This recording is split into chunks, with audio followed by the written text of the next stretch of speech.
میان در افلاسی باشی، میخوایی که او تو گلو در افلاسی باشد. تو حسد داری از غیرتش، تو حسد داری از جرأتش، از همین خاطر اومدی شکستی. خب تشکر دوستان از دقتتان. خب تا برنامه‌های بعدی، خدا یار و مددگار همه ما و شما باشد. با بینندگان شبکه ماهواره پیام تیوی، با درخواست زیاد شما بینندگان در این نوار برایتان آموزش می دهیم که چگونه باید به شبکه ماهواره ما پیوست شد. برای این خریدن موجگیری نو لازم نیست و تنها با پیوست کردن یک سرک موجگیری LMB یا همان گلافکه علاوگی می توانید این کار را انجام دهید. این موجگیری هاتبیارد است که بیشتر شما از آن استفاده می کنید. نگاه کنید، هاتبیارد 13 درجه‌ای و این هم شبکه PMC منوتو. با همین موجگیر شما می توانید به ماهواره یوتلسات پیوست شوید. برای این یک دانه سرک موجگیری لازم داریم، یک دانه دست قیچی و یک دانه خمود. دست قیچی را با خمود روی سرک موجگیری هاتبیارد می چسبانیم. سیم را با LMB یوتلسات پیوست و سپس تنظیم می کنیم.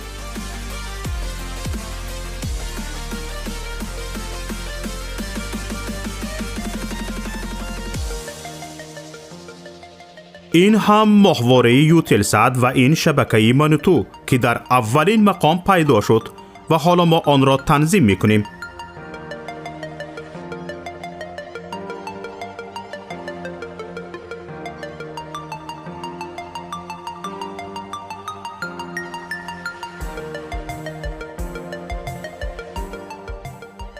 اینک ماهواره یوتلسات تنظیم شد و چنانی که میبینید فاصله بین هر دو سرک موجگیری خیلی کم است.